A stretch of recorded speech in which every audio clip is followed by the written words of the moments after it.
교회의 원력 중에 오늘은 예수님이 십자가를 지시려고 예루살렘에 입성하신 종려주일입니다.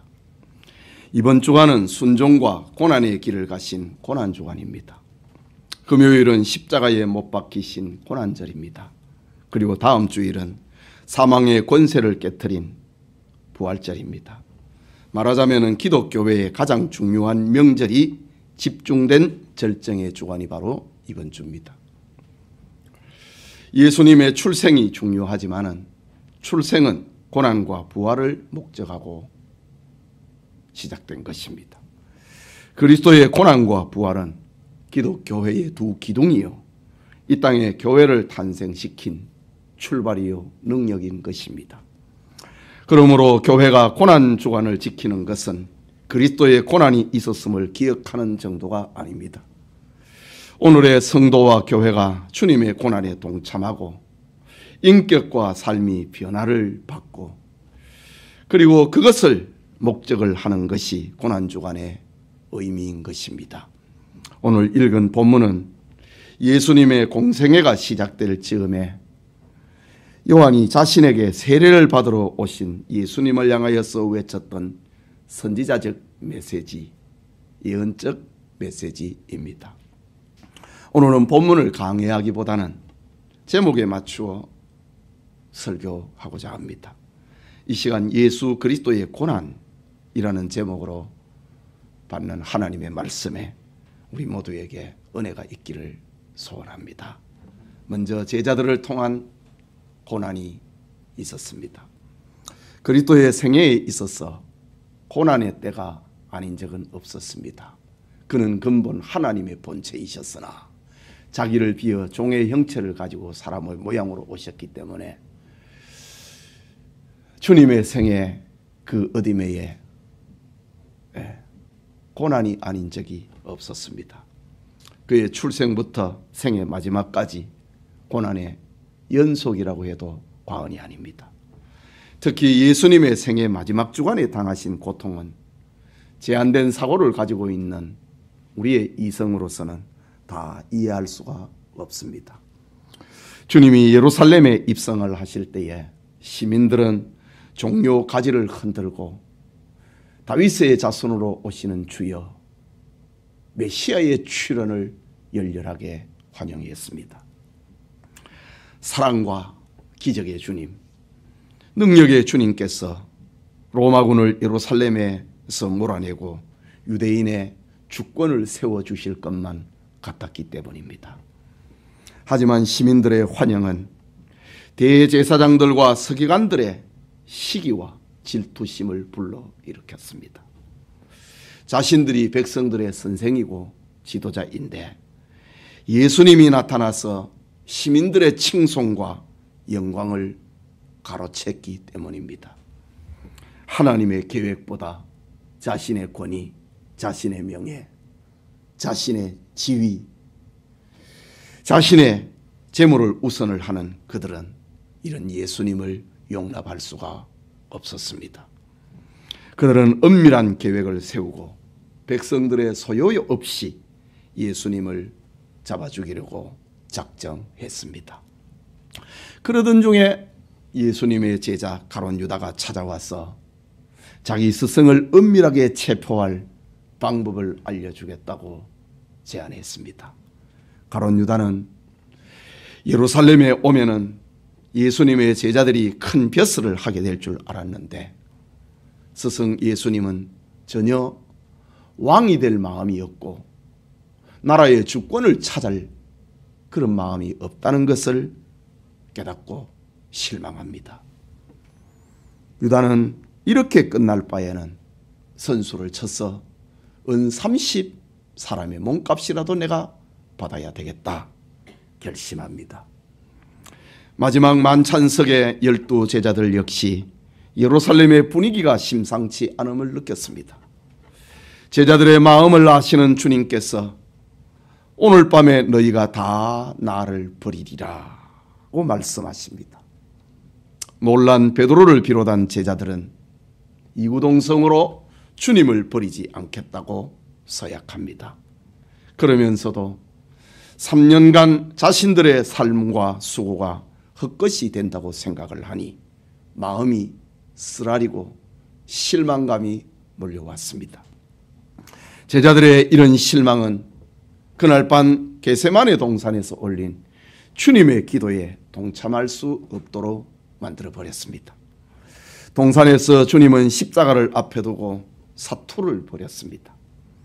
자신의 인생을 극복하기 위해 처절하게 기도했습니다. 사실 예수님은 죽기 위하여 세상에 오신 분입니다. 하지만 죽음을 자기 것으로 받아들이기까지는 땀이 피가 되어서 떨어질 만큼 고통스러운 시간이 되었던 겁니다. 깊은 밤까지 주님의 기도는 계속되었습니다. 자신의 기도에 제자들이 동참을 하고 힘이 되고 위로가 되기를 기대를 하고 제자들에게 3번이나 찾아가서 부탁하지만은 그들은 다 잠에 빠지고 말았습니다. 결국 혼자가 되신 예수님은 성부 하나님의 뜻을 순종하기로 작정을 하고 기도를 마칩니다. 바로 그 즈음에 저녁 식사 중에 방을 나갔던 제자 가룟 유다가 대제사장의 군인들을 이끌고 예수님을 잡으러 동산에 찾아왔습니다. 그들은 흉악범을 체포하듯이 칼과 몽둥이를 들고 달려들었습니다. 예수님을 죽음에 넘기는 일에 제자 가룟 유다가 선봉에 나선 것입니다. 그러자 11 제자들은 죽음이 무서워서 다 도망치고 말았습니다. 이것이 세상에 오신 구주 예수님께서 제자들로부터 당하신 고난의 모습이었습니다. 여러분은 그 자리에 어디에 있었다고 생각하십니까? 여러분은 오늘 우리의 위치는 어디라고 생각하십니까? 예수님께서는 제자들로부터 그리고 우리로부터 고난을 당하신 분이십니다. 둘째로 종교인들과 총독 빌라도를 통한 고난이 있었습니다. 종교인들이라고 하는 말은 하나님을 섬김에 신앙적 권세를 부여받은 대제사장과 서기관과 바리새인들을 가리키는 말입니다. 그들은 걱정했던 시민들의 소란 없이 내부 고발자 가룟 유다로부터 도적대의 우두머리 예수님을 넘겨받았으니 너무 기뻤습니다. 예수님을 체포한 대제사장들은 야심한 밤에 최고 종교 의결기관인 산헤드린 공회를 긴급 소집했습니다. 공회는 밝은 낮에 모임이 법칙인데 깊은 밤에 모였으니 그들은 불법 회의를 한 것입니다. 거기에 증인들을 세웠으나 그들의 말이 서로 다르니 산헤드린 공회는 난처했습니다. 예수님을 죽일 이유를 찾고 만들다가 날이 밝아옵니다. 금요일 이른 새벽 공회 의장 대제사장 가야바는 예수가 하나님의 아들이라 했으니 죄명은 신성모독죄고 죄값은 사형이다. 긴급 결론을 내려버립니다. 당시 유대인 종교회의에서 사형을 선언해도 그것을 승인하고 집행하는 것은 로마 총독부에 있었습니다. 날이 밝아오는 6시 동쪽 하늘에 태양이 떠오르고 있습니다. 그날 해가 지면은 안식일 중에 가장 큰, 가장 거룩한 유월절 예식이 시작됩니다. 유월절은 거룩한 날이기 때문에 예수님을 유월절 전에 죽여야 했습니다. 대제사장들은 날이 밝자마자 총독 빌라도에게 신속 처리할 반역범을 잡았으니 재판정 소집을 요구했습니다. 빌라도는 자신의 정보망으로 지난밤 예루살렘에서 된 일을 모를 리가 없었습니다. 재판정을 개회한 빌라도는 종교인들이 예수님을 시기해서 죽이려 한다는 것을 알고 있었습니다. 여기에 총독의 부인까지 나서서 내가 지난밤 꿈에 너무 고통스러웠으니 이 의로운 사람을 죽이지 마십시오 라고 조언까지 하는 것입니다. 그러자 빌라도는 예수님에게 채찍으로 때리고 석방시키려고 했습니다. 이때 종교인들은 빌라도가 거절할 수 없는 한 가지 올무를 생각해냅니다. 사탄에게 미혹된 그들은 참으로 지혜로웠습니다. 예수가 자신을 왕이라고 주장했다는 것입니다.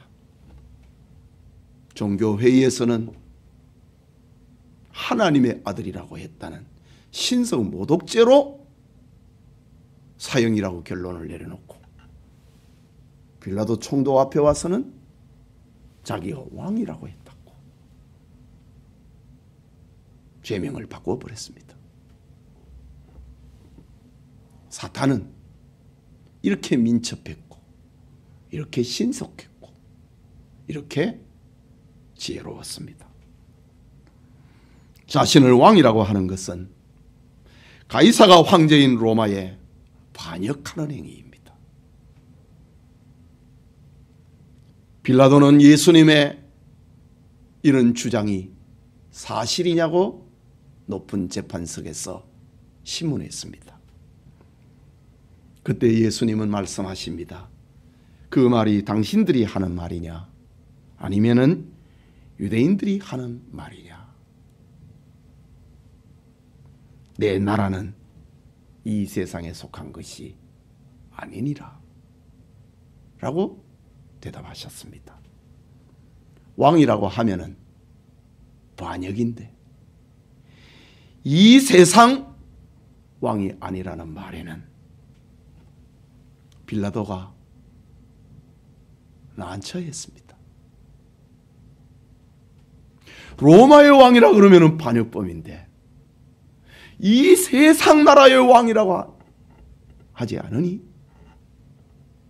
반역범이 되지 않는 겁니다.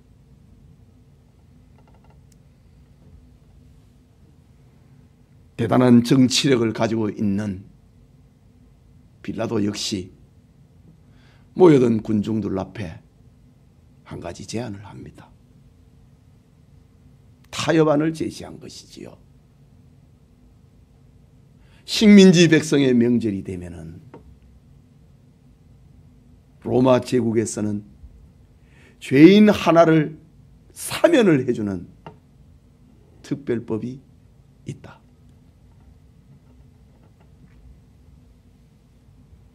유명한 죄수 바라바와 예수님 중에 누구를 석방할까? 지혜로운 빌라도 총독은 수많은 군중들 앞에서 타협안을 제시했습니다. 빌라도는 예수님이 지금 종교인들의 시기를 받고 있지만은 죄인 바라바하고는 비교되지 않을 사람이라는 것을 알고 있었기 때문입니다. 종교인들은 예수님을 죽이려고 하지만은 군중들은 불과 닷새 전에 예루살렘 거리에서 환호하면서 종려 가지를 흔들고 노래를 부르고 환영을 했던 그 군중들은 예수님의 편일 것이라고 생각했습니다. 그런데 빌라도는 군중들의 대답이 그의 기대와는 달랐습니다. 우리의 왕은 가이사뿐이고 예수는 우리 왕이 아니다. 그는 반역자이니 그를 십자가에 못 박아 죽이라 라고 군중들이 함성을 지르는 것입니다. 대제사장들이 이미 돈으로 사람을 사서 이런 경우를 대비를 하고 소리치게 한 것입니다. 돈의 위력은 대단했습니다. 예수님이 예루살렘에 입성할 때 환호하던 군중들은 돈을 받고 태도를 바꿔버렸습니다. 이 와중에 죽어 마땅한 사형수 바라바가 석방이 되는 난데없이 가장 잔인한 죄수 바라바가 석방이 되는 해프닝이 벌어지고 말았습니다. 유월절을 지키기 위해 모인 수많은 인파의 요구는 거칠었습니다. 밀란이 일어날 것만 같았습니다. 빌라도는 이때 밀란보다 한 사람 예수님을 처형하는 것이 더 낫지 않겠나? 정치적 판단을 합니다. 밀란이 일어나면 자기가 로마 원로왕과 황제의 소환을 받게 될 것이고 총독의 직분이 파직될 것이기 때문입니다. 결국 빌라도는 이 죄값을 종교인들에게 군중들에게 돌리고 로마의 반역자 예수를 채찍질하고 십자가에 못 박아 죽이라 판결했습니다. 마지막으로 세상 죄를 짊어진 그리스도의 고난을 봅니다. 목요일 자정 이후 겟세마네 동산에서 잡히심부터 빌라도 총독의 판결 때까지 약 9시간 동안 인류 역사의 최대 사건이 이루어졌습니다. 종교인들은 예수님을 십자가에 죽이고 유월절을 성결하게 지키기 위해 땅 위에 시체를 없애야 되니 바빴습니다. 사형수를 향한 로마 군인들의 희롱이 이제 시작됐습니다. 우리 주님에게 침을 뱉고 때렸습니다. 날카로운 쇠조각이 붙은 가직저쪽으로 때렸습니다. 희롱하기 위하여 예수님에게 왕의 옷을 입히고 비웃었습니다. 왕의 금올 대신 갈대를 예수님의 손에 쥐어주면서 왕 행세를 하라고 조롱했습니다. 금관대식 대신에 가시관을 씌워놓고 예수님 앞에 무릎을 꿇고 절을 하면서 신하 행세를 하는 것입니다. 그날의 고통과 수모는 인성을 가지고 계신 주님께서 감당하기 어려웠습니다.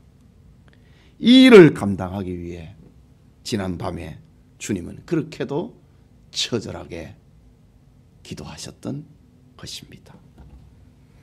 군인들은 이제 예수님이 처형당할 십자가를 어깨에 지우고 골고다로 끌고 갔습니다.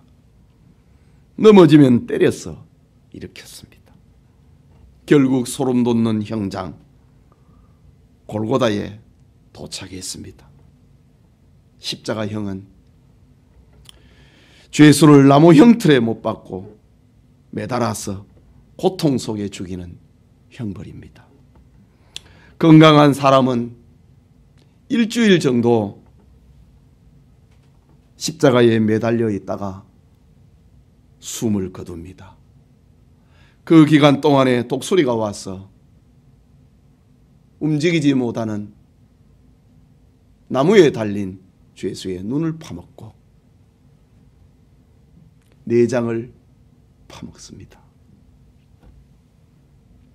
그런 십자가에 우리 주 예수님께서 달렸습니다. 종교인들과 군중들은 자신들의 승리를 외치며 축하의 말을 건네고 기쁨의 선물을 주고받는 축제의 날이 되었습니다.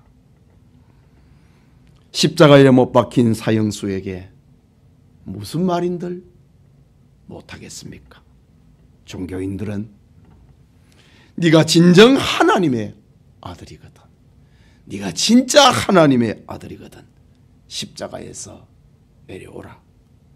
그러면 우리가 믿겠다라고 조롱했습니다. 지나가는 사람들은 머리를 흔들면서 성전을 헐고 3일에 짓겠다고 하는 자여, 십자가에서 내려오라 라고 희롱했습니다. 함께 못 박힌 강도들은 너도 구원하고 우리도 구원하라고 비웃었습니다. 군중 심리는 이렇게 잔인하고 이렇게 차가웠습니다. 진짜 죄인은 세상에 한 사람, 예수님밖에 없는 것으로 만들어버렸습니다. 사람들의 마음은, 세상 모든 사람들의 마음은 진짜 죄인은 예수님 한 분밖에 없는 것으로 만들었습니다. 그럼에도 주님은 아무런 저항이나 항변하지 않았습니다. 이때를 위해 주님은 지난밤에 그렇게 기도하셨던 겁니다. 한참 동안의 침묵을 깨고 십자가에서 주님은 아버지여, 저들을 사하여 주옵소서, 자기의 하는 것을 알지 못합니다 라고 기도하셨습니다. 모든 원수의 시기와 조롱과 저주하는 자를 십자가에서 주님은 용서하신 것입니다. 잠시 후 제자 요한에게 보라, 네 어머니라 라고 하심으로 어머니 마리아를 부탁하고, 어머니에게는 보소서 아들이니이다 라고 말씀하심으로 세상에서의 마지막 남은 효성을 이렇게 나타내셨습니다. 그리고 십자가에 같이 못 박혀 있는 불쌍한 죄인 하나에게 네가 오늘 나와 함께 낙원에 있으리라 고 말씀하심으로 그 죽어가는 마지막 순간에도 한 사람을 구원하셨습니다. 십자가의 고통이 얼마나 심했던지 예수님은 내가 목마르다 라고 말씀하셨습니다. 잠시 후 정오의 태양이 갑자기 빛을 잃었습니다. 온 천하가 캄캄해졌습니다. 어둠 속에서 주님은 엘리 엘리 라마 사박다니, 나의 하나님 나의 하나님 어찌하여 나를 버리셨나이까 라는 말씀을 하심으로 자신의 고통에 신음하셨습니다. 마침내 내 아버지여, 내 영혼을 아버지 손에 의탁하나이다 라는 말씀을 하심으로 자기 영혼을 아버지 하나님께 맡겼습니다. 그리고 성경의 모든 약속이 성취되었음을 다 이루었다 말씀하심으로 결론을 짓고 운명하셨습니다. 성도님, 우리의 신앙의 고백이요 언약의 중보자이신 그리스도께서 이렇게 죽으셨습니다. 종교인들은 예수님이 하나님께 천벌을 받아서 죽었다고 생각했습니다. 군중들은 나라를 세우다가 실패해서 죽은 것으로 이해했습니다. 그러나 예수님은 세례 요한의 증거대로 세상 죄를 지고 가는 하나님의 어린 양으로 죽으셨습니다. 이사야 선자의 예언처럼 우리는 다 양 같아서 그릇 행하여 각기 제 길로 갔거늘 여호와께서는 우리 무리의 죄악을 그에게 담당시키셨도다 라는 말씀대로 죽으셨습니다. 예배드리는 사랑하는 우리 영천의 성도 여러분, 우리는 오늘 예수 그리스도의 고난을 기념하는 주일을 받았습니다. 세상 죄를 지고 가는 하나님의 어린 양 예수님 때문에 우리는 하나님의 자녀가 됐고 죄인들이지만 주의 제자들이 되었고 오늘 우리가 여기에 있습니다. 그렇다면 우리는 무엇을 해야 할까요? 무언가 해야 되지 않겠습니까? 이 고난 주간에 세 가지를 제안하고 마치려고 합니다. 첫째는 그리스도의 죽음이 나를 위한 것임을 굳게 믿는 것입니다. 천지가 변해도 전염병이 창궐해도 그리스도는 나를 위하여 십자가에 죽으셨다. 그것을 굳게 믿는 것입니다. 그리고 그리스도의 고난을 묵상하는 한 주간이 되어야 됩니다. 둘째는 죄를 깊이 회개하고 죄와 단절해야 됩니다. 죄가 얼마나 무서운 줄 알아야 된다는 말입니다. 회개하지 않으면 십자가의 죽음이 보여주듯이 회개하지 아니하면 죽음의 권세를 피할 자가 아무도 없습니다. 그러나 오늘의 교인들은 죄를 짓는데 너무 익숙해 있습니다. 죄를 지음에도 고통하지 않습니다. 지금 고통해야 죽음의 권세를 피하는데도 말입니다. 죄를 지음에도 고통하지 아니하면은 죽음의 형벌 앞에 고통당하게 됩니다. 고난 주간에 우리 모두의 죄를, 은밀한 죄를 깊이 회개하고 죄와 단절하기를 제안합니다. 셋째는 주님의 은혜에 감격하고 주님의 일을 해야 됩니다. 주님의 일은 이웃에게 복음을 전하는 것입니다. 주님의 일은 하나님의 사람을 키워서 미래를 예비하는 것입니다. 주님의 일은 하나님의 사랑을 내 삶 속에서 실천하는 것입니다. 예배하는 영천의 성도님, 나를 위한 주님의 고난을 굳게 믿고 죄를 회개하고